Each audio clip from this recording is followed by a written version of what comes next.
Hello friends, I am Aditi. Today I am going to read a fiction book to you named Forever is Just a While, whose author is SHUBHAM SINHA.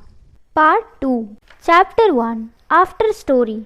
It's over, I said to Shika while turning the last page written in the diary. It's incomplete. Nothing got revealed in the end. Who was that Samaira and who was trying to hurt Shubh? Ishika said while taking the diary in her hand. Do you think it can be a real story of someone? She added. If it would be a fictional story, then it would have been probably organized and there would have been a proper end to it. But this story is more like a diary entry of someone's day-to-day life. It can be a real story, I said. Rihant, you are not thinking of publishing this, are you? It has got nothing. It does not even have an end to it, and nothing got clarified in it. It's an unfinished story which someone was written in his or her free time. Ishika said. Yes, of course not. I can't publish it, I replied. But I got a feeling that it was not just an unfinished story. It had got something more in it. One thing I don't understand, whoever wrote it, that Shabd, clearly wrote in the last page that if one day he and Sanskriti will ever meet again, then he will write the end of this story and get it published. Then how did his story reach my office unfinished? Why did he send it without writing the end? If someone sends his manuscript to the publisher's office, then obviously he wants his story to be published. But why would someone send an incomplete story to a publisher? He should have known that no one would publish an unfinished story, I said. Yes, I was thinking that too, but I guess there is no way to find out, even if it is a real story. I don't think he used the real names of all the characters. No one would, Shika said. You are right, but he is from Ranchi and he studied from St. Xavier's College. That's why I felt a little connected with it, I said. All the places he mentioned in Ranchi and especially in St. Xavier's College, I had been there when I used to live in Ranchi. So while reading the story, I was feeling like I was there with him. His story didn't have an end and many things got left out in confusion. So maybe if someone reads it, he or she may not feel connected with it and may think of it as a stupid story. But somehow I felt the story was a real one, and if I try, I may be able to unravel the missed out pieces. It was already around 2 a.m. in the night.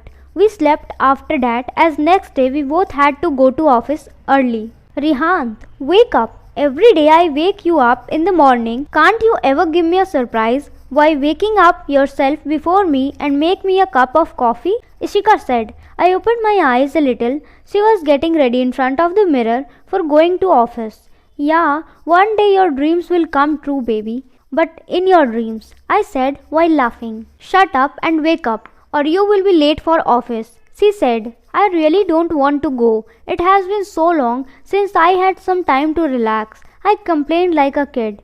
Don't be a kid now. It is office and not your school. And besides, why don't you talk to your boss for a week's leave? You have completed all your targets till now. I am sure if you push a little, he will agree to give you your much deserved break. We can visit Ranchi then. Your parents are complaining from a long time, she said while combing her hair. Good idea. I have already talked to him once. But let me first convince Aman and Rishabh so that they can back me up and agree to put in a little extra hours in my absence. And in a day or two, I will zero down on one of those 10 stories for the last slot, I said with a glint in my eyes. I had a hope that my boss would agree this time. Hurriedly, I got ready and reached office. It took a lot of convincing, but in the end, he agreed to give me a 10 days leave. I told him that I will finalize on the last manuscript and send it over to Aman and Rishabh. I knew that they can easily get the job done from there. And moreover, I told him that I would always be available on phone and emails. I called up Ishika to give her the good news. Hey, it worked. I got a leave for 10 days. How about you? Can you talk to your manager? I asked. Don't worry about me. I have enough leaves. I just have to inform him that I won't be able for the next days. You get the tickets done for tomorrow, she said. Next day, our flight was at 1 p.m. So we reached the airport 1 hour early. Before leaving from our flat, I don't know why, but I took that diary with me. We reached Ranchi at around 3 p.m. I was so happy to come back to my hometown after so long. We took separate auto from the airport as her house was in Upper Bazaar and mine was in Lalpur. Call me when you reach home, Ishika said while taking her auto. After Ishika left, I took other auto and left for my home. We lived in the 4th floor in a flat in Lalpur.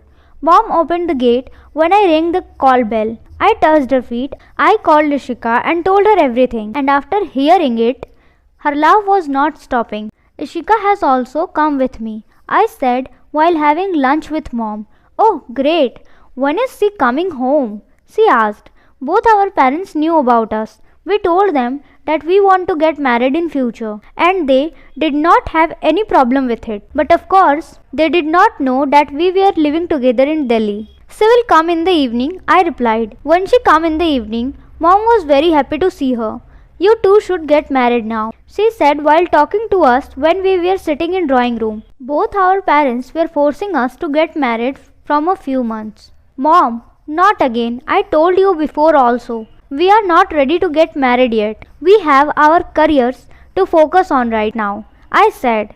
So what? You two live in the same city. After marriage, also you both can manage your careers just the same way as you are doing now, she said. Actually, she was right. It had been almost 2 years since we told them about us. So their expectation for us to get married now was totally understandable. Somewhere Ishika too wanted to get married, but it was me who was not ready yet.